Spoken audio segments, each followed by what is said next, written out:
Bismillahirrahmanirrahim. Dear students of class 10, I hope you all are fine. As we were doing class 10 mathematics textbook based on National Curriculum 2025 and National Book Foundation and syllabus is of Federal Board, and we have done exercise 3.2 almost all questions, and we have left the question number 8. In question number 8, it is mentioned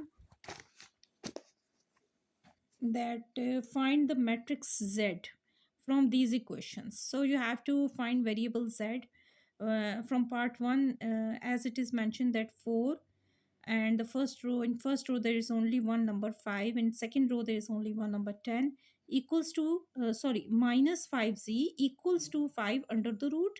Then in the matrix there is one number 45, this first representing first row, and the 5 under root second number representing the second row. So we have to solve this equality sign because both sides, and in the way that we have to find out variable z.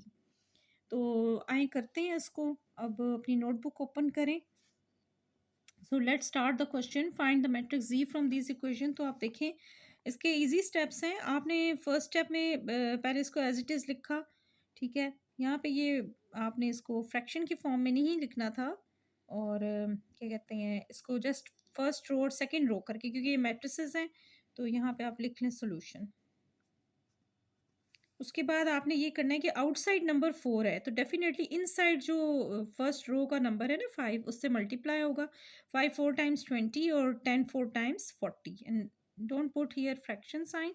उसके बाद -5c equals to, इसी तरह 45 को भी 5 under root से multiply करेंगे. और ये ज़ाहिर आउटसाइड नंबर है, ये फर्स्ट रो है, ये सेकंड रो है, तो जैसे आप करते हैं कि फर्स्ट रो से मल्टीप्लाई किया, फिर आपने इसी नंबर को सेकंड रो से मल्टीप्लाई किया, तो 5 under root multiply by 5 under root हो जाएगा. अब आपको पता है अंडर रूट को अंडर रूट से मल्टीप्लाई करें तो कैंसिल आउट हो जाता है और आंसर 5 आ जाता है. तो यहाँ यूँ भी कर सकते हैं, और यहाँ पर आप ऐसे भी कर सकते हैं. 45 5 टाइम्स गिव्स यू 225, और 5 5 टाइम्स गिव यू 25. तो ये स्क्वायर रूट को वैसे ही तोड़ देगा. 5 का स्क्वायर है, ये भी परफेक्ट स्क्वायर है. 225 15 का परफेक्ट स्क्वायर है, तो you will get just 15 and 5, यानी फर्स्ट रो में 15 है और सेकंड रो में 5 है. और यहाँ पर आपके पास वही 20 और 40. This is your first row, क्योंकि 4 से आपने मल्टीप्लाई करते करते आप नीचे आए हैं.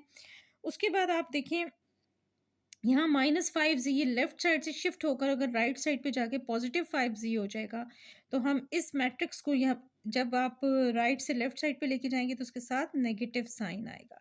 उसके बाद आप ये करेंगे कि ये जस्ट समझ लें दो मैट्रिसेस की सब्ट्रैक्शन स्टार्ट हो गई.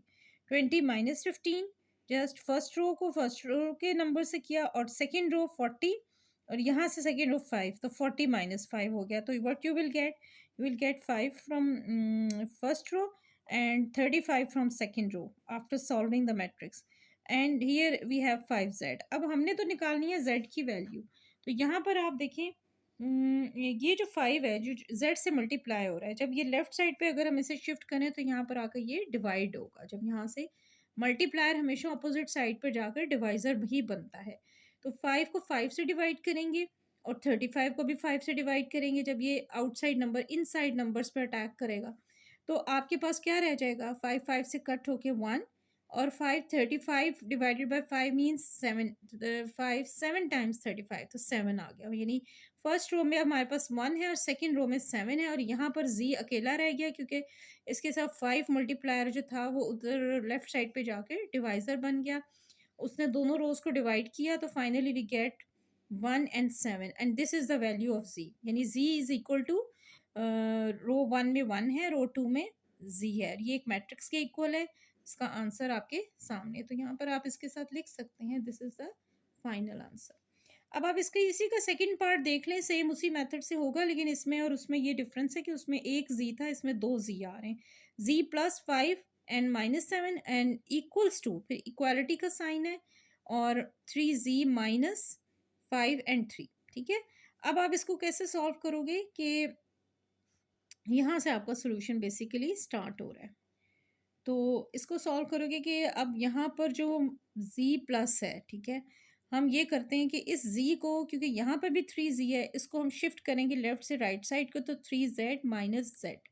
ठीक है, जी बोले या जेड बोले एक ही बात है। 3z माइनस जेड, और यहाँ से 5 और 3 को शिफ्ट करेंगे, इसके साथ नेगेटिव साइन है ना, तो उसको भी अगर हम राइट साइड पे, राइट से लेफ्ट साइड पे लेंगे तो ये पॉजिटिव साइन हो जाएगा। तो 5 माइनस 7 और 5 3, तो उसके बाद 5 प्लस 5 और माइनस 7 प्लस 3, यानी ये आपने रो को रो में ऐड किया, इधर से भी रो को रो में ऐड किया, सेकंड रो को सेकंड रो से।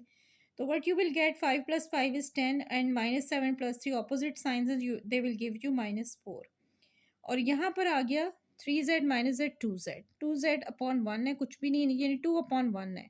तो इस 2 अपॉन 1 को जब हम लेफ्ट साइड पे लेके जाएंगे तो ये 1 अपॉन 2 हो जाएगा। मल्टीप्लायर हमेशा डिवाइजर बनता है शिफ्टिंग के बाद।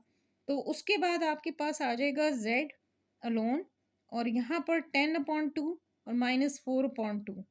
तो ये 2 1 टाइम्स 2 और इट विल गिव यू 5, 2 5 से 10 होता है, और 2 1 टाइम्स 2 एंड 2 2 टाइम्स 4, तो यहाँ से -2। ये z की वैल्यू बेसिकली हम निकाल रहे हैं ना, इस तरह से सॉल्व करें कि z की वैल्यू आ जाए। तो z equals to 5 upon, sorry upon नहीं है, ये रो 1 है, रो 2 है, बाय मिस्टेक मैंने ये वर्ड बोल दिया अपॉन। z की वैल्यू आई है, रो 1 में 5 है, रो 2 में -2 है। यहाँ दरमियान में कोई लाइन आप लोगों ने नहीं लगानी। तो this is 5 and this is -2, this is z की वैल्यू है ये आपका, और यही आपका फाइनल आंसर है। तो यहाँ पर आके हमारा क्वेश्चन जो है वो फिनिश हो जाता है। क्वेश्चन 8 के हमने दोनों पार्ट्स कर लिए। आई होप आपको इसके ऑल स्टेप्स बहुत अच्छे और क्लियरली समझ आ गए होंगे। अगर आपको कहीं पर भी कोई कन्फ्यूजन हो, कोई क्वेरी हो, तो आप कमेंट बॉक्स में अपना कमेंट डालना ना भूलिएगा।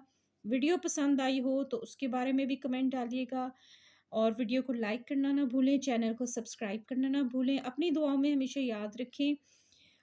आपकी टीचर, और मैं आपसे इजाज़त चाहूँगी। अल्लाह हाफ़िज़, अल्लाह ने के बाद।